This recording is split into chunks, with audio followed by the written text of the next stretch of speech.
muy bonito, muy especial. Tenemos un invitadísimo de lujo, una persona que tiene un proyecto muy bonito que nos ha traído el día de hoy. Queremos hoy resaltar el trabajo que viene haciendo. Y bueno, estamos también en vivo en este momento, en Meet, también nos están viendo desde todo el municipio, ojalá ahí lleguemos más allá. Antes de comenzar con la bienvenida y presentar a nuestro invitado especial, quiero también agradecer al Comité de Cultura por acercarse, a la corporación en general, a cada uno de sus comités, administración y Conjunto Murano por prestarnos el espacio para poder estar en vivo con ustedes. Al director, obviamente, del webinar, Renzo Corredor, del Comité de Comunicaciones, quien hace posible también que podamos hacer toda esta estrategia para poder darnos a conocer en la Ciudadela y con todas estas actividades tan bonitas. Bueno, sin más preámbulos, quiero presentarles al secretario de Cultura, pero que hoy vamos a hablar más de su trabajo hermoso, muy bonito, señor Joan Jiménez. Muy buenas noches, señor Joan Jiménez. Nada, bienvenido. Buenas noches para todos, todas. Muchísimas gracias por la invitación. Me siento privilegiado de estar aquí, de acompañarlos en este proyecto tan hermoso que es Webinar. Y también me siento agradecido por permitirle a una creación, a una invención, poder ser parte de la Ciudadela, ya que también fue gracias a la corporación que pudimos traer ese sueño a la realidad. Muchísimas gracias, Joan. También quiero que, por favor, nos regale un saludito a la doctora Sandra Arjuela, gestora administrativa de la corporación y que también hace posible todas estas iniciativas de los comités. Bueno, muy buenas noches a todos los que están conectados, los que están aquí presentes, de parte de la corporación y de parte de la gerencia. Muchas gracias a todos, gracias a todos por aceptar la invitación a estos espacios importantes que estamos trabajando en pro de la comunidad y a todas estas mujeres que están acá, bienvenidos y aprovechar este momento. Muchas gracias. Bueno, antes de comenzar con el webinar oficialmente, Rencito, y si me lo permites, quisiéramos leer una parte, un pequeño segmento del libro que hoy nos acompaña para poderlo tratar. Y qué mejor que una de las personas que esté aquí presente del Comité de Deportes. Entonces, me voy a dirigir un momento hasta allá, voy a llevar el libro, que ella nos coja. Bueno, tú misma vas a escoger la hoja que quieras a compartirnos y leer una pequeña frase. ¿Te parece?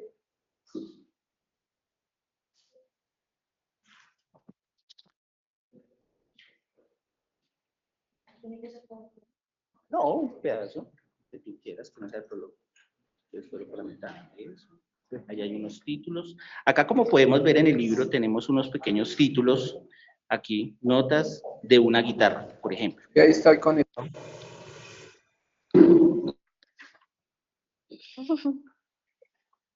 En la ducha diaria me compongo, asesinando segundos tras la ventana. Anhelo amores posibles y sabiduría necia, pero me pierdo sin respuestas a lo cotidiano. Regreso a lugares que engalañaron mi dicha, anhelando la compañía que ya no tengo. Mi imaginación me engaña una vez más, con falsas promesas y desilusiones. En la incertidumbre enfrento mi realidad, buscando respuestas en lo hemisferio. Siempre fuimos tres intrépidos aventureros, embarcados en travesías juntos. Nuestro punto de partida solía ser la piedra de los Varados, justo después de las fiestas del 7 de diciembre, cuando el alboroto festivo se disipaba y dejaba espacio para nuestras ansias de exploración. Habíamos planificado meticulosamente nuestro itinerario y teníamos nuestros morales listos, además de la inseparable guitarra de David, una antigua guitarra fina que le había regalado su tío, un hombre gigante y velludo que vivía en Venezuela. Durante las largas horas de camino, eventualmente Alberto o yo teníamos que cargarla. Por supuesto, durante los momentos de fiesta, David era el encargado de amenizar nuestros encuentros con música, ya que cada músico aportaba su toque. Nuestra salida estaba programada para las 4 de la mañana. Tomaríamos un colectivo hasta los límites del pueblo y luego continuaríamos echando dedo. Nuestro destino en esta ocasión era Ladrilleros, una isla en el Pacífico cercana a Buenaventura. Ok, muchísimas gracias. Un aplauso para nuestra querida vecina. Muy bien, ustedes muy bien. Perfecto, ya estamos abriendo, ya estamos aquí cogiendo calorcito, Joan. Vamos aquí ya acomodándonos, sintiéndonos mejor. Bueno, se me fue la doctora Sandra un momento, pero bueno, no importa, acá estamos. Y bueno, comenzamos entonces aquí con unas pequeñas preguntas para Joan, que nos está acompañando el día de hoy. Y bueno, queremos saber primero que todo, Joan, ¿quién es Joan Jiménez, el escritor, y Joan Jiménez, el secretario de Cultura? Bueno, Joan Jiménez es un soñador que nació aquí en Madrid y siempre ha vivido en el barrio San Francisco, que es uno de los primeros barrios del municipio, de padres madrileños. Mentiras, mi madre es de Dos Quebradas, Risaralda, mi padre sí es madrileño, y toda la vida me crié aquí. Tuve desde muy joven una inquietud con viajar. Viajé bastante por Sudamérica, viví un tiempo en Estados Unidos, pero siempre acudía a este territorio, a este bello municipio, el cual amo profundamente, por sus paisajes, por las vivencias, por los amigos que pude construir aquí en el municipio. Y es así como después de haber peregrinado un poco por varias ciudades de Colombia, vuelvo al municipio con la necesidad y más bien el sueño de poder dejar un legado cultural, aunque suena muy pretencioso eso, pero tal vez dejar o aportar, más bien aportar a la construcción de una identidad y una memoria del territorio madrileño, pues que tanto me ha dado, y cuando digo que tanto me ha dado es porque me ha alimentado el corazón, el espíritu y la imaginación, ¿no? Porque a veces los espacios cargan consigo paisajes, personajes, tiempos que uno no es perceptible a la incidencia que ellos tienen en la construcción vivencial, sino con el tiempo, cuando ya uno mira hacia atrás o rememora, entiende la profundidad de cada uno de esos encuentros. Esa es la persona. Como director de cultura, creo fielmente en la transformación cultural de un territorio a partir de los pensamientos. Si nosotros no cambiamos la forma de pensar, efectivamente va a ser muy difícil cambiar los hábitos. La cultura es evidentemente los hábitos que constituyen una sociedad, y es por eso que la apuesta como un gestor cultural del territorio, como artista del territorio, es procurar que nosotros, los madrileños y los nuevos madrileños, que en este momento son una enorme población en esta gran prosperidad, pueda pensarse el territorio y distinto, pensárselo de una forma más afable, más humana, más social, más amigable con el medio ambiente, con las otras personas, y desde ahí poder empezar a generar hábitos que permitan una convivencia más sana y más justa. Perfecto, Joan, muchas gracias. Bueno, hablando entre sombras y desvelos, ¿cómo nace este hermoso proyecto? Bueno, Entre sombras y desvelos es la recopilación de unos cuentos. Yo por allá, a mis 28 años, empiezo a escribir. Siempre escribí poesía y siempre escribí cuentos, pero nunca me había sentado a procurar darle rienda suelta a la imaginación y a la escritura, ¿cierto? Por allá a los 28 años yo empecé a escribir juiciosamente en un episodio de mi vida en que me encontraba solitario. Ya acababa de llegar de un viaje por Sudamérica de 1 año y medio y llegué y finalmente me vine a vivir con mi papá muy cerca de acá, en Parques de San Más, en Villa María se llama. Ahí no existía Villa María, el único lugar que existía era la casa de mi papá, que era una casa dentro de un bosque prácticamente, no existía nada más ahí. Y ahí duré encerrado prácticamente 2 años. Cuando digo encerrado era que me había vuelto un ermitaño, necesitaba como distanciarme un poco pues que venía también un poco cansado del viaje y quería como pensar un poco. Y fue ahí que empecé a escribir, a escribir, a escribir. Y finalmente cuando levanté o reviso, encuentro que tenía muchos cuentos, unos más afortunados, unos menos, unos cortos, unos largos. Pero cuando termino la maestría en la dirección y dramaturgia, que la hice en la Universidad de Antioquia, pues empecé a desempolvar muchos de los escritos, a retomarlos, a renovarlos, y entendí que una forma de que los escritos no terminaran en el olvido era poder materializarlos en un libro. Eh, en esa estadía en Medellín, que fueron de 4 años, tuve la oportunidad de conocer muchas editoriales independientes, ¿no? Porque a veces uno pensaba que la publicación de un libro tenía que pasar por editoriales Oveja Negra o ¿sí? Blanco y Negro, pues editoriales pues Grandes. sí, que uno no son inaccesibles, perdón.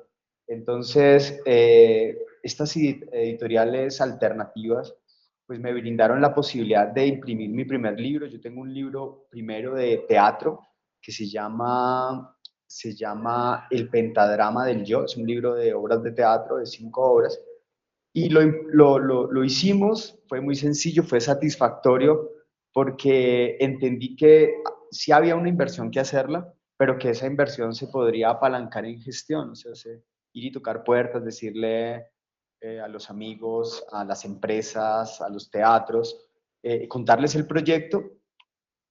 Entonces el primer libro que publiqué fue así. Entonces cuando dije, ya publiqué el primer libro, entonces dije, venga, pero yo tengo un montón de cuentos. Y cuando dije, pero está interesante poder rescatar algunos de los cuentos. Y fue así como empecé otra vez a meterme al proyecto, revisarlo, revisar la escritura, la forma, recuperarlos, porque pues unos no terminaban como terminan, otros cambiaban, ese es otro de los problemas, que cuando tú empiezas a escribir algo, lo lees y quieres cambiarlo todo el tiempo. Entonces saqué muchos cuentos, muchos se desbarataron, otros se arreglaron, y ya cuando los tenía dije, bueno, ahorita necesito buscar amigos, aliados que crean en el proyecto.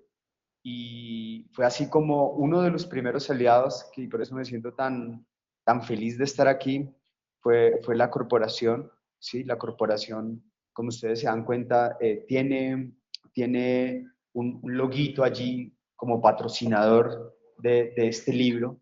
Ivanov, nos reunimos con Ivanov leyó los primeros bocetos que teníamos y se encantó muchísimo y dijo, no, yo quiero participar del proyecto, y fue así como empezamos a buscar aliados, otros aliados que nos permitieran finalmente llevar a buen término el libro. Bueno, muy bien, Joan. Yo ahí se me iba adelantando un poquito a la pregunta que yo iba a ir de fondo con la corporación, pero bueno, entrando en materia con el tema ya del cuerpo del libro, sin antes, y qué pena ahí yo mismo me cortó la transmisión, quiero darle también la bienvenida a la líder del Comité de Cultura, que también nos acompaña y obviamente pues apoyando todo este bello proyecto.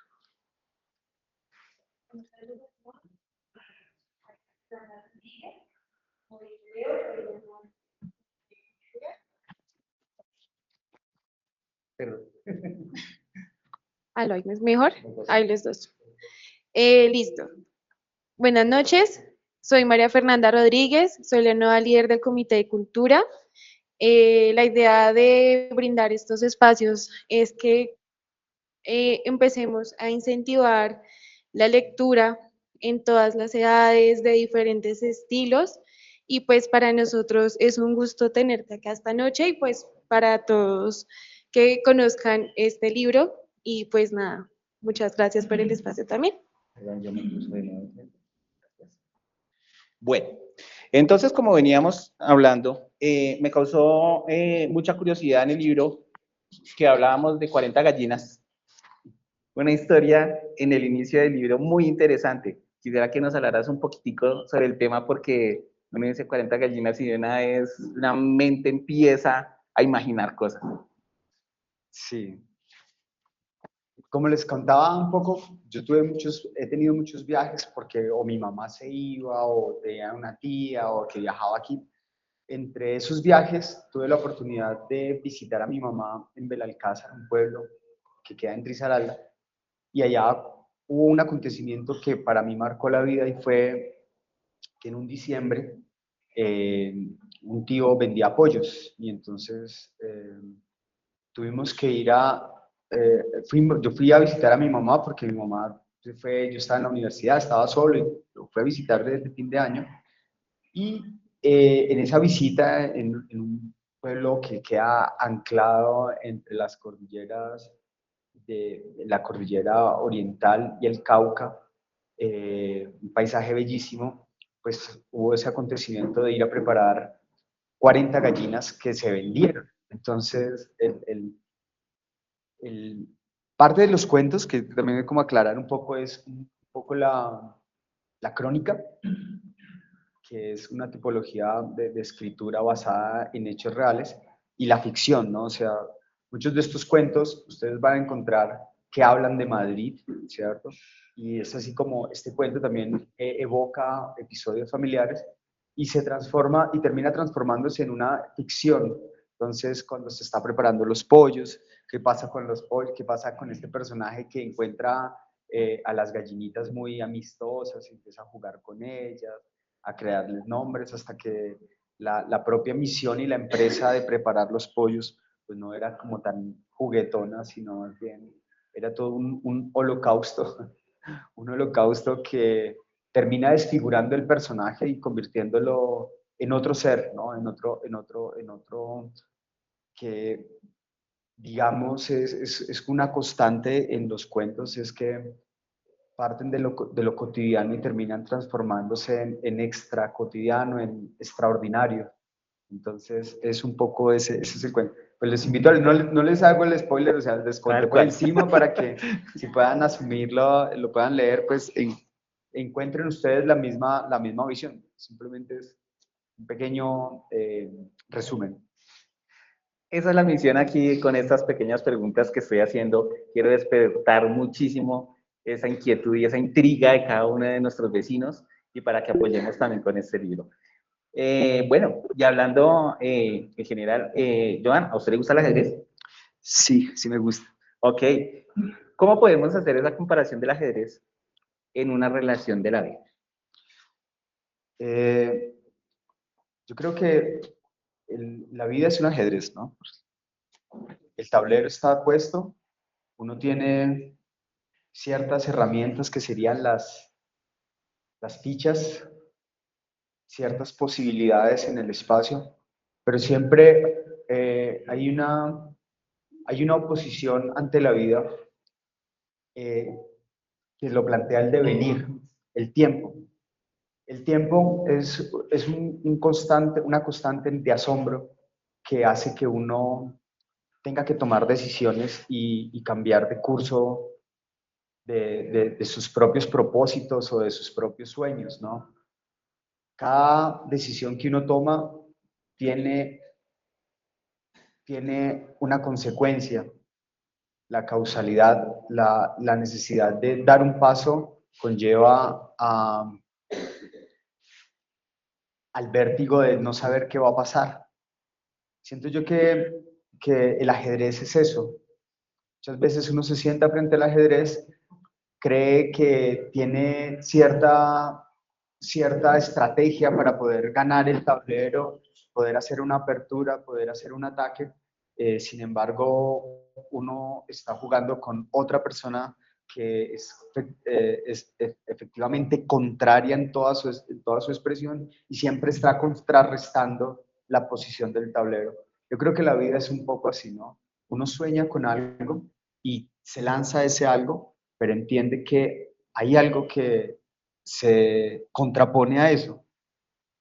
Que es lo interesante, es no solo dejarse someter por la contraposición, sino avanzar positivamente para alcanzar lo que uno quiere, ¿no?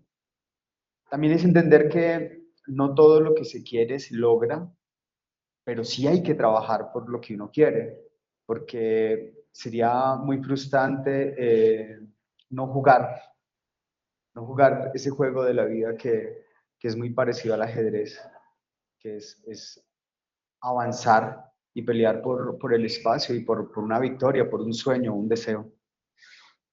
Les recuerdo a cada una de nuestras personas que nos acompañan el día de hoy, tanto acá en el salón del Conjunto Murano, a quien vuelvo y reitero, le doy las gracias por el espacio, siempre ellos presentes, abriéndonos las puertas, así como también a las personas que están detrás allá en MIT, que nos están acompañando de pronto en el transporte, en sus conjuntos, que no pudieron venir. Al final vamos a dar una parte para que ustedes puedan hacer las preguntas a Joan, y también quiero comentarles que vamos a tener unos ejemplares para poderles entregar, así que por favor estén muy pendientes, muy pilos ahí con sus preguntas bien bonitas. Ya pues Mafe nos estará apoyando con esta parte de cómo vamos a entregar los libros, pero bueno, seguimos adelante. Y bueno, ¿cómo ves desde tu punto de vista el interés de la lectura en la juventud y que está tan importante, tomando un ejemplo como el de Pablito? Quiero aclararles que estoy tomando ciertas partes del libro porque quiero seguirlos dejando en esa intriga. Tienen que leer el libro, que es súper, súper, súper genial. Entonces, el ejemplo de Pablito está ahí. Sí. Pues yo creo que cada libro es como una dimensión, una puerta a otro paisaje, a otra vivencia. A veces nosotros, los jóvenes, bueno, no soy tan joven, pero los jóvenes que se lanzan a la vida, empiezan a caminar la vida, siempre tienen muchas inquietudes, muchas preguntas por resolverse. Yo creo que habitar los libros o sumergirse en la lectura no solo resuelve dichas preguntas, sino abre paisajes, abre emociones, abre entendimiento, abre sensibilidades ocultas que no lo va a producir ni la televisión, ni el celular, ni a veces los encuentros con otras personas. Porque un libro es casi como un universo. Entonces, al sumergirse, no solo se sumerge en la invención del escritor, sino en la experiencia vivencial del escritor, en la experiencia situacional del escritor, y entonces uno no solo empieza a habitar la historia, sino habitar las emociones, las vivencias del escritor, y entonces tiene una riqueza de experiencias sublime que enriquecen todo el acervo de la persona, el carácter, el conocimiento, la sensibilidad, la creatividad. Y hay distintos tipos de lectura, ¿no? Porque tenemos la novela, que se lanza muchas veces a desentrañar las necesidades de las personas, pero también tenemos libros de académicos también que despiertan la creatividad, la curiosidad por saciar información específica de algún contenido esencial, o tenemos los cómics, que son de entretenimiento, de esparcimiento, que también es interesante. Lo importante es leer, lo importante es lanzarse a los libros sin miedo, porque allí van a encontrar universos inesperados, que no lo van a encontrar ni en la televisión, como les decía, ni en el celular, y muchas veces, a veces, ni en los amigos, porque cuando los amigos también andan todo el tiempo en lo mismo, siempre van a hablar de lo mismo. O interesante es hablarse con los amigos de libros. Ven, ¿tú leíste este libro? Imagínate el universo, el de Moby Dick, por ejemplo, o el de Cervantes, el del Quijote, ¿cierto? Que son universos súper amplios, diversos, hermosos, que pueden ayudar para construir una vida, un carácter, un pensamiento. Bien, bien, bien. Bueno, ¿cómo describir a nuestro Madrid en un entorno de vestigios sangrientos? Sí.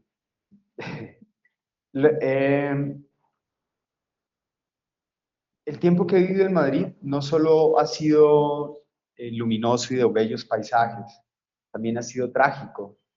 Y dentro de la tragedia, que aquí evoco una frase de Walt Whitman que es: dibuja tu aldea y pintarás el mundo. Creo yo que Madrid, siendo Madrid, es un ejemplo muy claro de la realidad social, cultural y política del país. Entonces, hay en mi memoria también episodios muy fuertes del territorio de Madrid, ¿cierto? Que creo yo hacen parte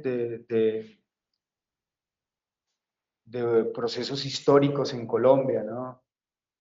Hay un episodio bastante trágico que recuerdo, y es que 4 amigos de infancia, yo estudié en la escuelita del Loreto, yo estudié en el Antonio Nariño, cuando era el antiguo Antonio Nariño, y para mi tercer grado me fui a estudiar, a mi tercero de primaria me fui a estudiar a la escuelita del Loreto, porque mi mamá se desplazó del San Francisco a Loreto, y ahí conocí 4 amigos.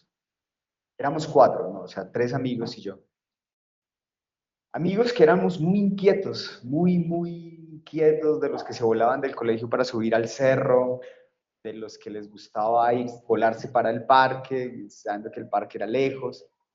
Y no sé en qué momento estos de los 3 amigos pues empezaron a coger otra correría, unos malos pasos, porque el vicio se empezó a tomar, a ver en Madrid. Antes Madrid era muy sano, entró el vicio, las drogas entraron, y estos amigos míos empezaron a coger estos caminos, y finalmente, siendo muy jóvenes aún, los mataron.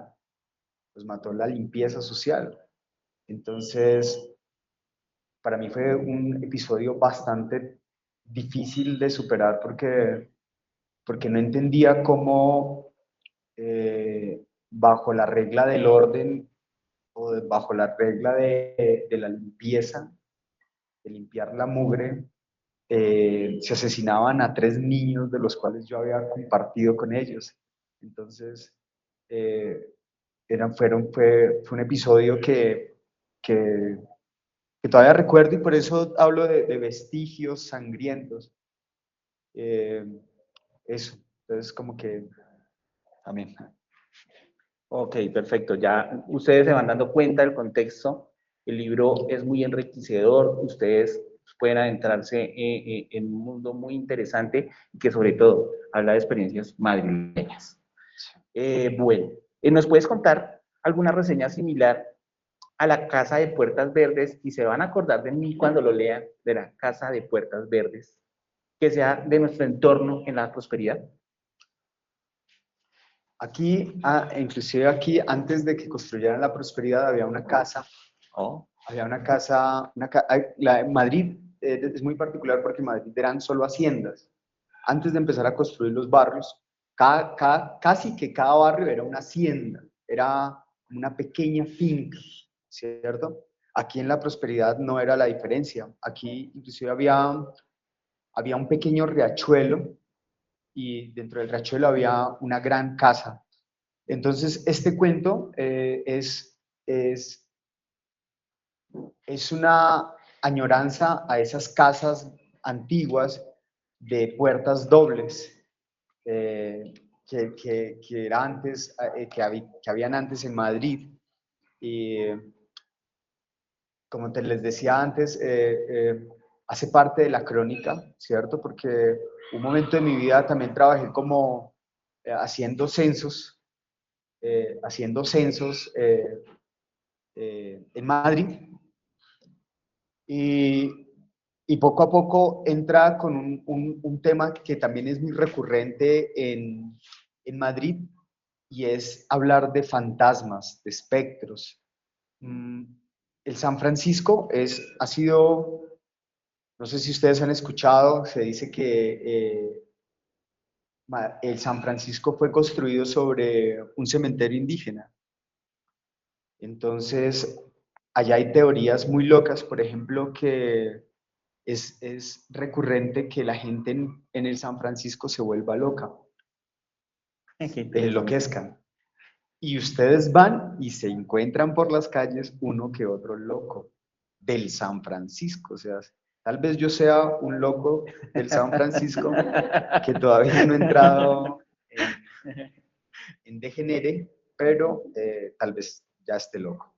Y entre esos hay muchos cuentos que narran los habitantes, y es que efectivamente hay espectros que están todavía ahí. Pues no sé si mitos, o sea, entre la mito y la realidad, es que en esas casas hay huacas, ¿no? Huacas.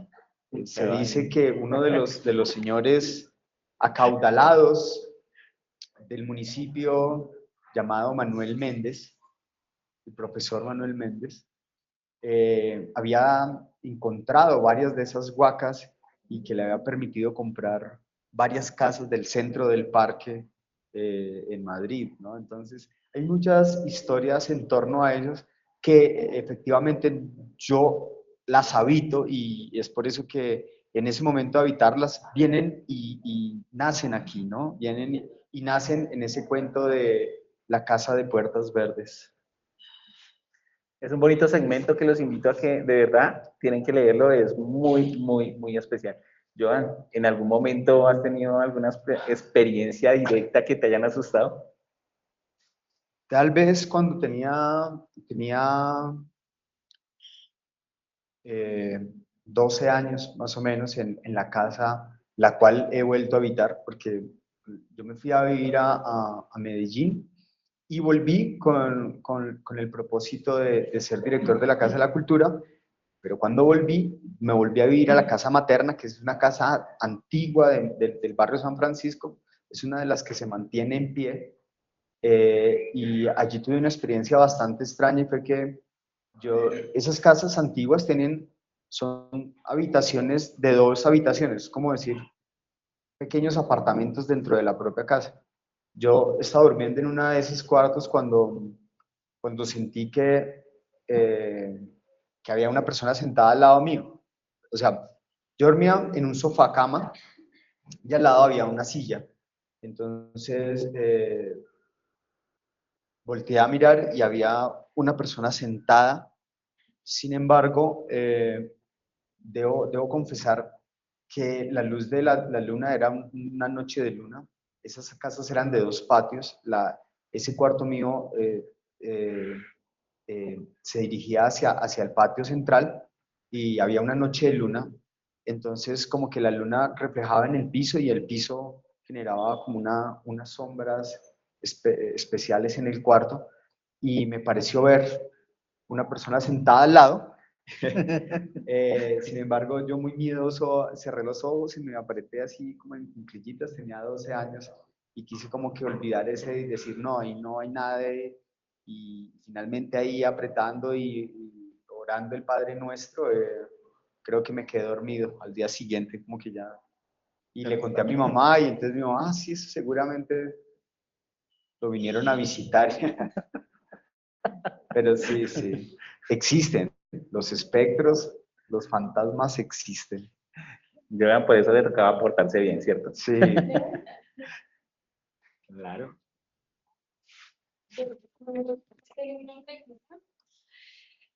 Muchos de los que estamos acá, como dijiste al inicio, somos nuevos madrileños.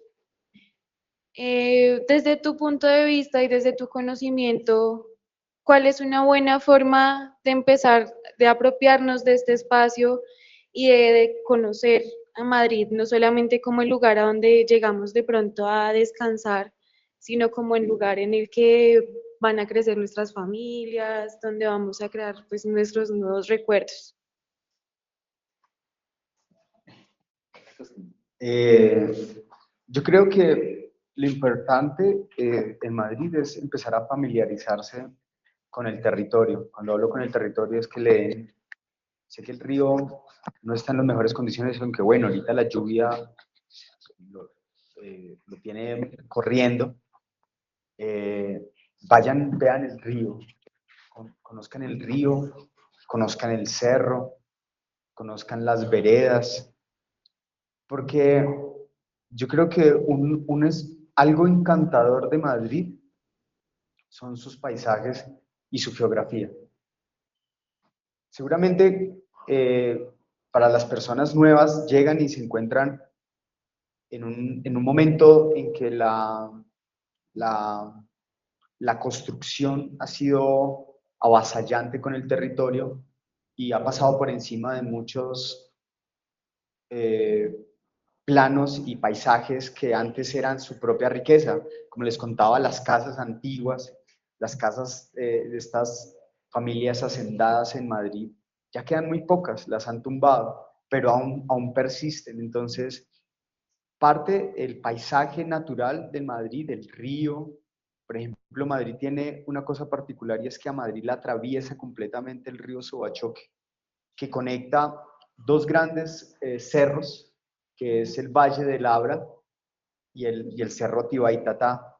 Estos dos cerros generan un corredor de aves impresionante en Madrid. Madrid antes era un lugar de lagunas bellísimas y de humedales. Era un lugar súper rico en agua porque el río Suachoque, que inclusive ahorita está haciendo estragos, es cuando llegan las temporales de lluvias, el río se inundaba y se tomaba casi que todo el centro histórico, San Francisco, todo eso eran unas grandes lagunas y venían aves de todo lado y los ríos eran llenos de peces. Yo lo viví. Nosotros nadábamos, o sea, yo salía casi de mi casa, corría un par de cuadras y me lanzaba a charcos llenos de ranas, de peces, de capitán, de aves. Era impresionante la belleza, la riqueza que había. Yo creo que es volver a habitar esos espacios, reconocerlos y entre ellos empezar a reconocer que efectivamente el territorio se transformó y pasó de ser una pequeña comarca colonial. Cuando digo colonial, me refiero a los primeros habitantes posteriores a los indígenas, que eran muy castizos. Aquí por un momento, Madrid era como el patio de recreo de Bogotá, la zona fifí, la zona donde existían los grandes hacendados, grandes presidentes de la República vivieron aquí, poetas, pintores, ¿cierto? Entonces eso está ahí en ese acervo, en el parque, en las casas que tú la ves, en ciertas construcciones aún persiste, que esa sería la otra riqueza. Y la última, yo creo que cada habitante de Madrid, como les estaba contando al principio, empieza a despertar una pasión especial, una sensibilidad especial por una belleza que es intrínseca en los atardeceres, en las noches de luna llena, y que eso empieza a enamorar en cierta manera a los madrileños. Yo he escrito varias cosas y entre esas una vez escribía que Madrid es una cuna de poetas. Una cuna de poetas no necesariamente porque escriban poesía, sino porque empiezan a desentrañar de la cotidianidad la belleza belleza de la vida, de los paisajes, de los seres, de los animales. Por eso este territorio es tan bello y tan... El amor tiene dos cosas especiales: la belleza y las cosas que no son tan bellas, ¿no? Y la fealdad. Yo creo que Madrid tiene esa cosa, ¿no? Que enamora, pero a veces también lo saca uno de quicio. Ok, bueno, no quiero ya como entrar mucho en el libro, sino me interesaría más que ustedes de verdad lean el libro. Allá ustedes que están en el mío, lean el libro. Y ahí hay una pregunta importante que tenía más en este momento, creo que la... Bueno, ¿y en dónde podemos conseguir el libro? Las personas que estén interesadas, ¿en dónde lo pueden encontrar? La distribución del libro, pues ahorita se está haciendo en unas tiendas en Medellín. Ahorita el libro no está aquí en Bogotá, lo vamos a tener estamos en negociación con unas librerías en Bogotá para tenerlo en Bogotá. Pero por el momento lo pueden conseguir aquí con la corporación, porque la corporación también puede, en la corporación lo pueden encontrar a través de Sandra, de Ivanov, porque ciertamente ellos son patrocinadores del libro, entonces seguramente con ellos también pueden conseguirlos. O si no, conmigo también. Pueden tomar mi teléfono y yo se los llevo a casa. Y les leo el primer cuento. No, mentira. Conmigo también lo pueden conseguir, o lo pueden conseguir en la Casa de la Cultura. Eso. Bueno, perfecto. Entre Sombras y Desvelos es un transporte a conocer experiencias interesantes que nos mantiene interesados desde el inicio hasta el final. Gracias por esa labor. Y quisiera preguntar, ¿quiénes apoyan este proyecto aparte de la corporación? Porque tengo entendido que son varias entidades. Y ¿cómo la corporación hace parte de este apoyo y cómo visualizas el trabajo de la corporación en la comunidad? Efectivamente, fueron varias empresas las que se sumaron, entre ellas ALP, que también fue un aliado estratégico. Creo que antes de publicar el libro, que ya se había trabajado, ya tenía avanzada la edición, el primer go que nos dio fue finalmente Ivanov, que fue un aliado. Cuando él nos dijo, vamos con eso, yo dije, listo, ya lo tenemos. Y luego ALP, nos reunimos con ALP, con Sandra también, creo que se llama, y avanzamos. Ya cuando teníamos a ellos, visitamos a Empomadrid, las empresas públicas de Madrid, al Acueducto de Madrid, a Línea Pro. Línea Pro es una empresa de comerciales, de difusión, de mercadeo, una empresa de imagen que también se sumó, que son unos aliados, porque la idea es que este cuento, los libros no terminan ahí, se van a hacer una secuencia de cortometrajes en torno al libro. Ya se está trabajando en dos guiones para llevarlos a video, y digamos que ahí está la imagen de Línea Pro.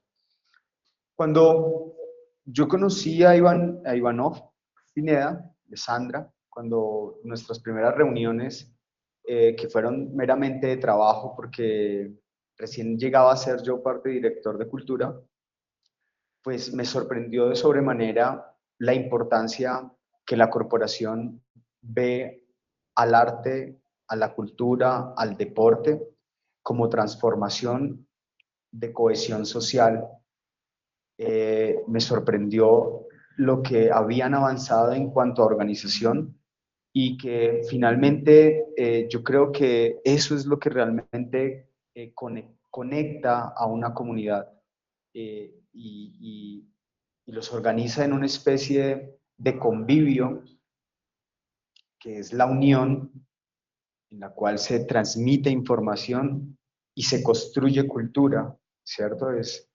Entonces, para mí, por eso fue ya más adelante que me acerqué con esa perspectiva del libro. Dije, pues son muy receptivos al arte, a la cultura, entonces me sentí como tranquilo a contarle un sueño, porque materializar esto es ese sueño de lanzar, de botarse a hacer algo, aún sabiendo que a casi nadie le importa patrocinar libros, ¿cierto? Pero entre seres sensibles, pensantes, como los que siento que se está construyendo en esta ciudadela, en esta nueva Madrid, eh, pues siempre el arte y la cultura, el deporte va a encontrar un padrinazgo importante. Entonces, por eso me siento también muy contento de estar acá, porque siento que lo estoy compartiendo con mis propios hermanos. Claro que sí. Bueno, ¿tienes alguna pregunta? No sé si te parece que empecemos con las preguntas Sí. que están. Precisamente ya iba a cerrar un momentico porque es que tengo una pequeña inquietud acá. Y es que yo tengo el conocimiento de que la gerencia de la corporación y la Secretaría de Cultura están haciendo unos proyectos por ahí. Entonces, ahí me estoy metiendo en el tema. Como están trabajando de manera conjunta, ¿qué se puede esperar para la prosperidad, para la ciudadela en ese proyecto tan bonito? Pues la idea que siempre ha sido, desde que hemos establecido esos lazos de amistad y de trabajo, es que la prosperidad pueda sentirse cercana a Madrid, o sea, que la prosperidad conozca y se reconozca como parte de este municipio. Y se vienen proyectos muy interesantes desde toda índole, desde patrimonio. Queremos construir unos vigías de patrimonio desde la ciudadela, que conozcan el territorio, la historia, la memoria y que sean ustedes difusores de dicha información, que hagan parte de las fiestas culturales del municipio, que se sumen a las fiestas del Festival de las Flores, Festival de la Luz, y que poco a poco podamos ir articulándonos en sus distintas, porque ustedes tienen una agenda enorme de actividades, tan grande como la nuestra, y la idea es poder empezar a articularnos y que ustedes nos conozcan, se reconozcan como parte de esos nuevos madrileños. Perfecto, preguntas. Ahora sí vamos a abrir aquí para la caja de comentarios, Mafe. Listo, dice Gregorio Jaramillo, buenas noches, ¿planifica las historias al detalle antes de escribirlas o las deja surgir sobre la marcha? Hay unas necesidades de contar una historia, un tema, un episodio que le marca a uno la vida, que yo creo que por eso parten de crónicas. Y luego, cuando uno se lanza a escribir parte de esa crónica, empieza la manifestación de la invención, ¿no? Lo que el devenir de las musas, digámoslo así, ¿no? Que se empieza a construir a medida que se va escribiendo, empiezan a surgir personajes, situaciones, que es lo más interesante de todo, ¿no? Que uno sabe a dónde llega, o sabe a dónde quiere llegar o de dónde partir, pero a medida que va avanzando, la historia va tomando su propia vida, los personajes empiezan a reclamar espacio, o hay espacio donde salen personajes. Creo que se juega mucho con esos tres, que es personajes, situaciones y acciones.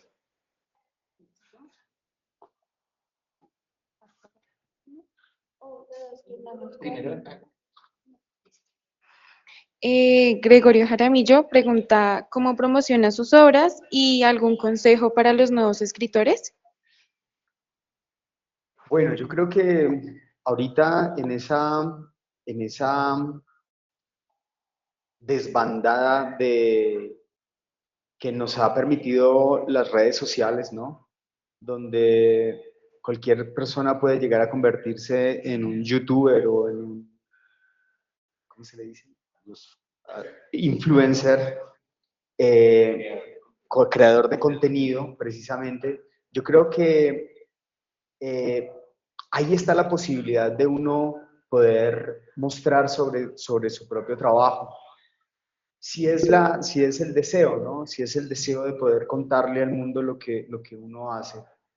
Y el consejo es no parar de escribir y no parar de leer, porque si bien es cierto que la escritura es un trabajo de dedicación, de disciplina, la escritura se alimenta mucho de la ficción y de la relación que uno pueda tener con sus libros, con los libros, con los otros escritores.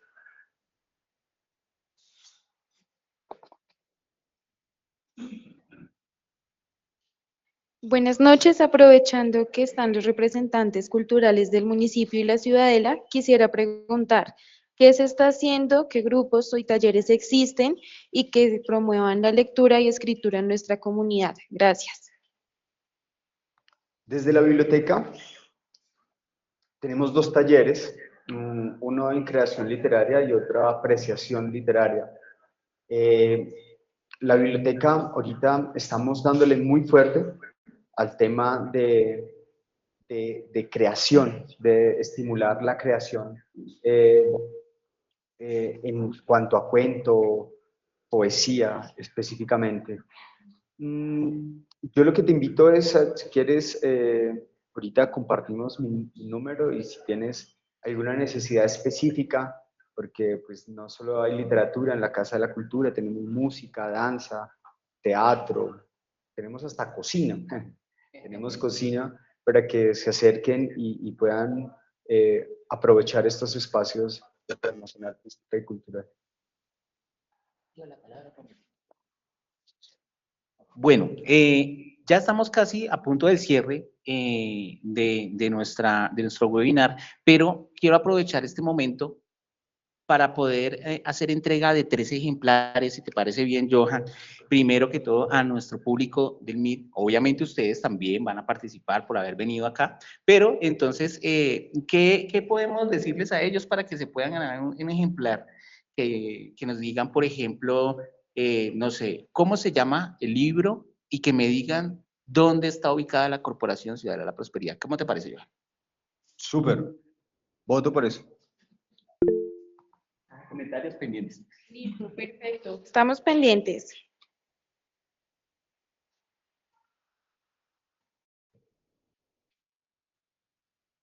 Mientras tanto, ¿qué les parece? Sí, quiero que nos cuentes qué libros estás leyendo actualmente. Acabé de terminar uno que se llama Lo Innombrable, de Piedad Bonet, que es bastante bonito, es bastante fuerte. Y acabé de empezarme otro que se llama Carta de una desconocida. Es una carta que ahorita la empecé a leer y no lo paraba porque es una carta de amor. No le terminé, o sea, la empecé a leer y me dejó sorprendido porque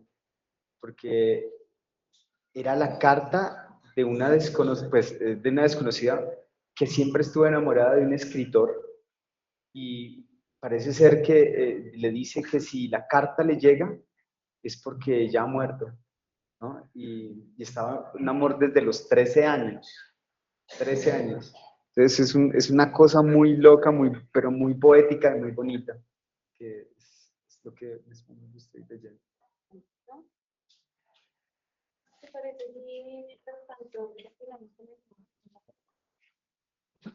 Bueno, entonces vamos a continuar con preguntas de nuestra mesa de trabajo que lo tenemos acá en vivo y en directo. ¿Alguien tiene alguna pregunta acá en la mesa de trabajo? Levanten la mano. Por allá atrás.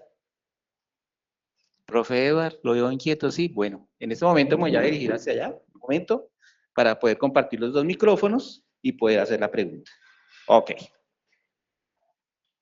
Gracias, Leo. Buenas noches, bienvenido. Gracias por estar aquí hoy con nosotros compartiendo sus vivencias y la parte de la escritura. ¿Qué consejo le daría a alguien que quiere empezar a escribir?